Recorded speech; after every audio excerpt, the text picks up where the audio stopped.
Exercise 1.1 relations and functions, संबंध और फलन का क्वेश्चन नंबर 12 हल करेंगे हम लोग। यहां पर देखिए, so that the relation R, हमारे पास एक संबंध आर है, defined in the set of all triangles. ये संबंध आर त्रिभुज के सभी समुच्चयों सभी त्रिभुजों के समुच्चय ए पर परिभाषित है।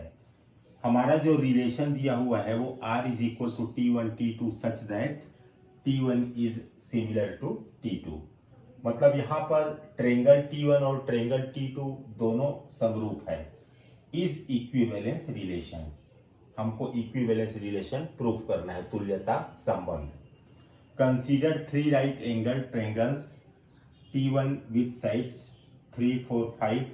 हमारे पास एक ट्रायंगल है T1 जिसके साइड्स हैं, जिनकी भुजाएं हैं 3, 4, 5। दूसरा ट्रायंगल T2 है जिनकी भुजा 5, 12, 13 है।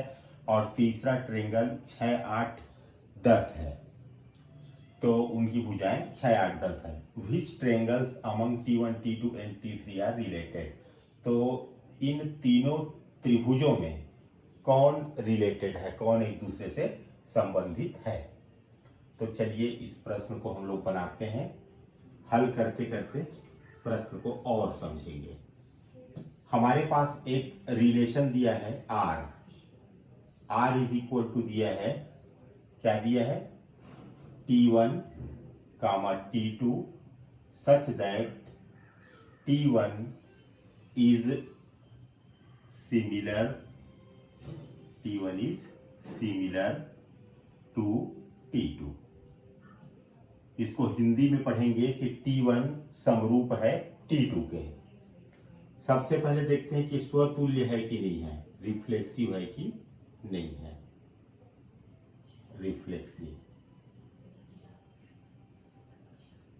रिफ्लेक्सिव के लिए कोई भी एक एलिमेंट हम लोग मानते हैं कि माना T1 एक अवयव है, कहां से, समुच्चय ए से। यहां पर समुच्चय ए दिया हुआ है, ये समुच्चय जितने भी ट्रायंगल्स हैं उनका समुच्चय है। तो T1 भी ट्रायंगल है, तो T1 को ए में से ही लेंगे। अब ये जो ट्रायंगल है T1, तो क्या मैं लिख सकता हूं कि T1 is similar to T1। तो इसको मैं बिल्कुल लिख सकता हूं, क्योंकि कोई भी ट्रायंगल, कोई भी त्रिभुज खुद के सिमिलर होता है, खुद के समरूप होता है। तो जब T1 के सिमिलर है तो इसको आप लिखेंगे कि T1 और T1 R में है, क्योंकि R में वही त्रिभुज होते हैं, वही ट्रायंगल होते हैं जो कि सिमिलर होते हैं। यहाँ पर T1 और T1 दोनों सिमिलर है, इसलिए T1 R में होगा। तो जो स्वतुल्यता की परिभाषा है कि A बिलोंग्स टू R होना चाहिए, मतलब सेम अवयव R में होना चाहिए। यहाँ पर T1 और T1 दोनों सेम एलिमेंट है, R में है, इसलिए R स्वतुल्य है, R इज रिफ्लेक्सिव। दूसरा देखते हैं हम लोग स्वतुल्य के बाद, सममित, सिमेट्रिक है कि नहीं है, सिमेट्रिक के लिए हम लोग दो एलिमेंट लेते हैं, माना T1 और T2 दो एलिमेंट है सेट ए का। तो T1 और T2 का जो पेयर है, जो जोड़ा है, वो R में होगा। अब हम यदि सिद्ध कर देते हैं कि इसका उल्टा भी R में है, मतलब T2 T1 भी R में है, तो हम बोलेंगे कि ये रिलेशन सिमेट्रिक है। T1 और T2 R में है, इसका मतलब ये हुआ कि T1 is similar to T2, मतलब T1 और T2 दोनों समरूप है, सिमिलर है। तो T1 और T2 दोनों त्रिभुजों का रूप एक जैसा है, तो उसको मैं उल्टा भी बोल सकता हूं T1 T2 के जैसा दिखता है, उल्टा बोल दीजिए T2 T1 के जैसा दिखता है, मतलब एक ही है। तो T2 is similar to T1, ऐसा भी लिख सकता हूं। अब चूंकि T2 और T1 दोनों सिमिलर है, दोनों समरूप है, तो जरूर ये T2 और T1 R में होगा, क्योंकि हमारे R का डेफिनेशन ही है कि जो सिमिलर है उसी को रखना है, जो समरूप है उन्हीं त्रिभुजों को R में हमको रखना है। तो इसका उल्टा यहां पर प्राप्त हुआ, इसलिए R इज सिमेट्रिक। अब देखते हैं ये ट्रांजिटिव है कि नहीं है। संक्रामक,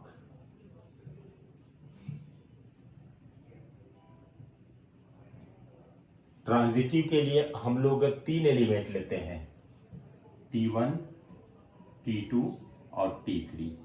ये तीनों एलिमेंट सेट ए से लेते हैं। सेट ए क्या है? त्रिभुजों का समुच्चय है, सेट ऑफ ट्रेंगल्स है। तो T1, T2, T3 तीन ट्रेंगल लिए हैं सेट ए से। यदि T1 triangle T2 triangle R में है तथा T2 और T3 ट्रेंगल भी R में है, और हम यदि सिद्ध कर देते हैं कि ये T1 और T3 भी R में है, तो ये ट्रांजिटिव होगा। मैं यहां पर इसको हल कर देता हूं। T1 और T2 R में है, इसका मतलब ये हुआ कि T1 समरूप है T2 के। T1 is similar to T1, T1 is similar to T2। और इसको लिख सकते हैं कि यहां पर T2 और T3 सिमिलर होगा। T2 is similar to T3। अब आप ये बताइए कि T1 त्रिभुज T2 जैसा दिखता है और ये T2 T3 जैसा दिखता है, मतलब तीनों एक जैसा दिखता है। तो मैं कह सकता हूं कि पहला और आखिरी जो ट्रेंगल है T1 और T1 is similar to T3, मतलब T1 और T3 भी एक जैसा दिखेगा, सिमिलर होगा। इसका मतलब ये हुआ कि T1 और T3 R में है। भाई जो त्रिभुज सिमिलर होता है वही R में होता है। यहाँ पर T1 और T3 सिमिलर है, तो ये दोनों किस में होगा? R में होगा। अब हम ये दोनों को लेके चले हैं और हमको ये फर्स्ट और लास्ट हमको प्राप्त हुआ, तो यही तो ट्रांजिटिविटी है। तो इसलिए R इज ट्रांजिटिव। अब ये तीनों हैं, तो इसलिए ये इक्विवेलेंस रिलेशन है, hence R is an equivalence relation, तुल्यता संबंध है ये। इसका सेकेंड पार्ट देखते हैं। सेकेंड पार्ट क्या कहता है, देखते हैं सेकेंड पार्ट को। इसमें पूछा गया है कि हमारे पास एक ट्रेंगल T1 है जिसका साइड है 3, 4, 5। यहां पर मैं लिख देता हूं, ये सेकेंड पार्ट यहां पर बना रहा हूं मैं। हमारे पास एक ट्रेंगल है T1 जिसका साइड है 3, 4, 5। दूसरा ट्रेंगल T2 है जिसका साइड है 5, 12, 13, 5, 12, 13, और T3 का साइड है 6, 8, 10। अब आपको बताना है कि which triangles among T1, T2 and T3 are related.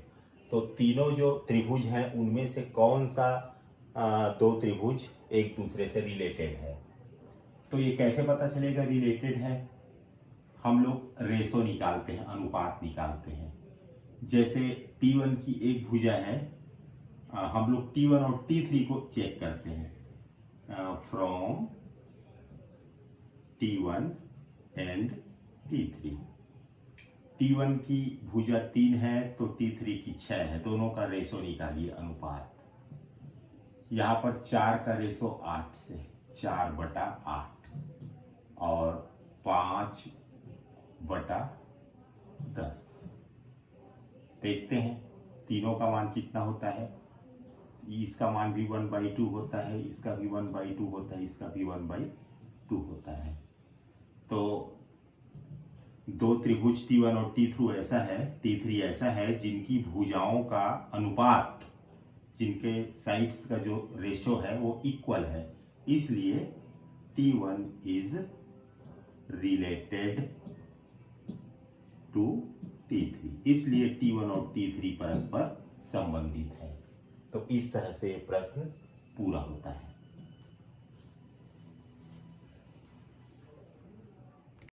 आगे हम क्वेश्चन नंबर 13 बनाएंगे। So that the relation R defined in the set A of all polygons. यहाँ पर ए क्या है, जितने भी बहुभुज हैं, पॉलीगॉन्स हैं, उनका सेट है। आर एक रिलेशन दिया है P1 P2, वहां पर P1 और P2 कैसा है, P1 and P2 have same number of sides. P1 और P2 दोनों के साइड्स जो है सेम है, उनकी संख्या समान है, भुजाओं की संख्या समान है। Is an equivalence relation. What is the set of all elements in a related to the right angle triangle T with sides 3, 4, 5? मतलब 3, 4 और 5 लंबाई की भुजाओं वाले समकोण त्रिभुज से संबंधित समुच्चय ए के सभी अवयवों का समुच्चय ज्ञात कीजिए। मतलब जो सेकेंड पार्ट है वो ये कहता है कि ऐसे राइट एंगल ट्रेंगल जिनकी भुजाएं, जिनके साइड्स 3, 4 और 5 हैं, उनसे रिलेटेड एलिमेंट का सेट हमको बताना है। मतलब ये जो राइट एंगल ट्रेंगल है जिनका साइड 3, 4, 5 है, तो इनसे रिलेटेड कितने ऐसे ट्रेंगल और हैं या कितने ऐसे एलिमेंट और हैं जो कि सेट ए में है। और सेट ए क्या है, पॉलीगॉन, सेट ऑफ पॉलीगॉन्स है। तो चलिए इसको बनाते बनाते समझते हैं, आपको आसानी से समझ में आएगा। सबसे पहले हम रिलेशन को लिखते हैं। यहां पर रिलेशन दिया हुआ है P1, P2 such that P1 तथा P2 की भुजाओं की संख्या समान है। P1 और P2 के भुजाओं की संख्या समान है, मतलब P1 and P2 have same number of sides, same number of sides. Hindi वाले लोग अपने हिंदी में लिख लीजिएगा कि P1 और P2 की भुजाएं समान है। अब सबसे पहला देखते हैं रिफ्लेक्सिव है कि नहीं है, स्वतुल्य है कि नहीं है। तो रिफ्लेक्सिव के लिए क्या करते हैं, कोई एक अवयव लेते हैं कि माना P1 अवयव है सेट ए का, ठीक है ना। P1 क्या है, बहुभुज है, पॉलीगॉन है।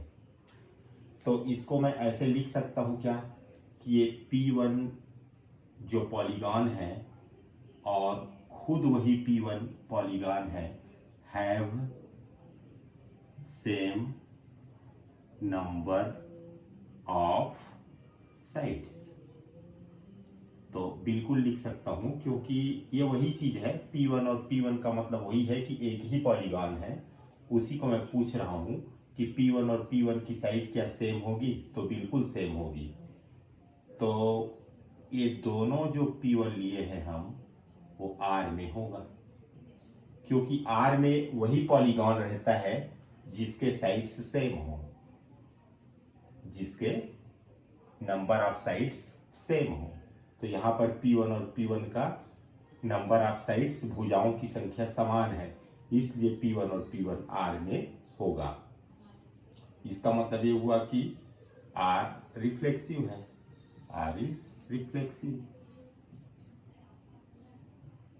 रिफ्लेक्सिव स्वतुल्य की परिभाषा क्या है, वही एलिमेंट आर में होना चाहिए। तो यहाँ पर P1 और P1 आर में है, इसलिए रिफ्लेक्सिव है। सेकेंड देखते हैं सिमेट्रिक है कि नहीं है, सममित है कि नहीं है। तो सिमेट्रिक के लिए क्या करते हैं, दो एलिमेंट लेते हैं P1 और P2, ये सेट ए से लेंगे।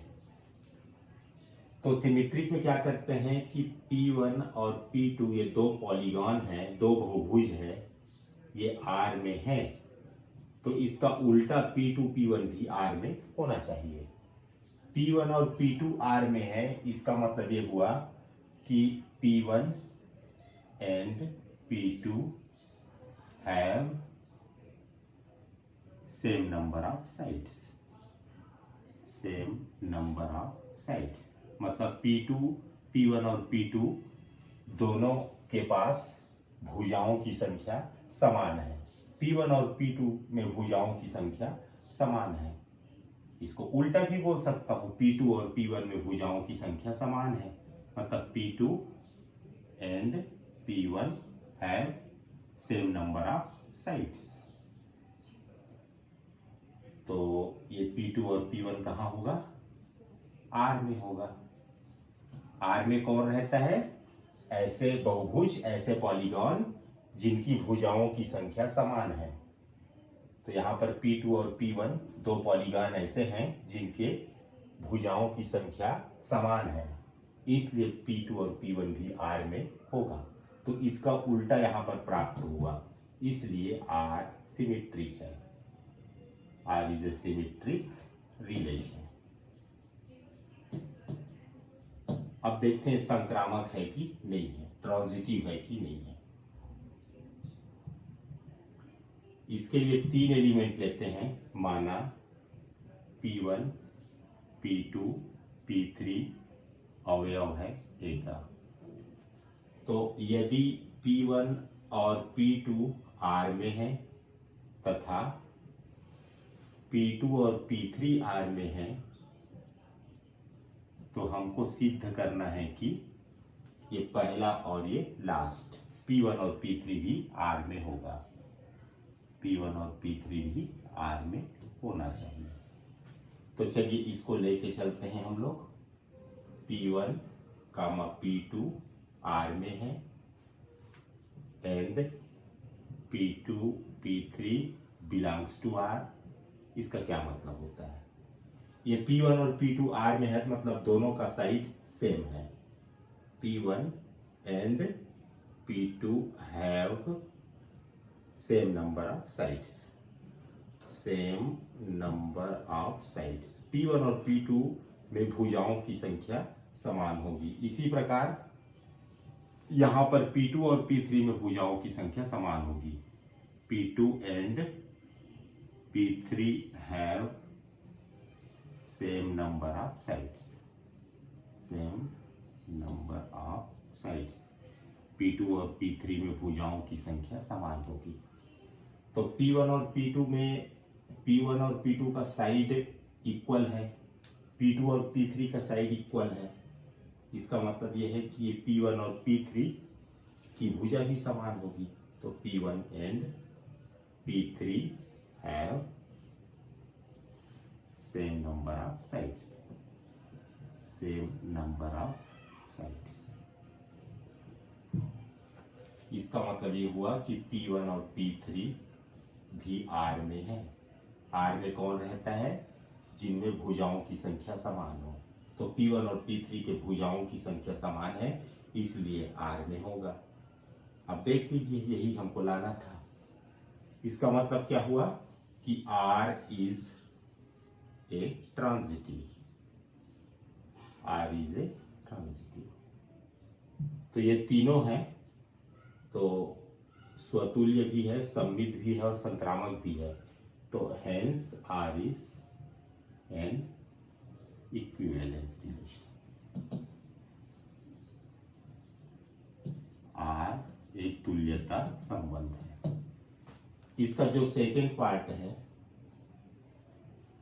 देखिए सेकेंड पार्ट में क्या कहता है, जो सेकेंड पार्ट में A है, वो ए जो है पॉलीगॉन का सेट है। पॉलीगॉन मतलब जिसमें 3 या 3 से अधिक जो बंद भुजाएं, बहुभुज, त्रिभुज है, चतुर्भुज है, पंचभुज है, ऐसे है ना, ऐसे ऐसे ऐसे, तो बहुभुज पॉलीगॉन का सेट है ए। अब प्रश्न ये पूछता है कि इस सेट ए में समकोण त्रिभुज राइट एंगल्ड ट्रायंगल जिनकी भुजाएं 3, 4 और 5 है, तो इससे संबंधित कितने अवयव इस सेट ए में हैं? तो इससे संबंधित जितने भी इसमें त्रिभुज होंगे वो होंगे। तो इसको सिर्फ लिखना बस है set of all triangles, set of all triangles, set of all triangles, set of all triangles, सभी त्रिभुजों का समुच्चय, सभी त्रिभुजों का समुच्चय जो कि ए में है, वो हमारा आंसर होगा। तो इस तरह से ये क्वेश्चन कंप्लीट होता है।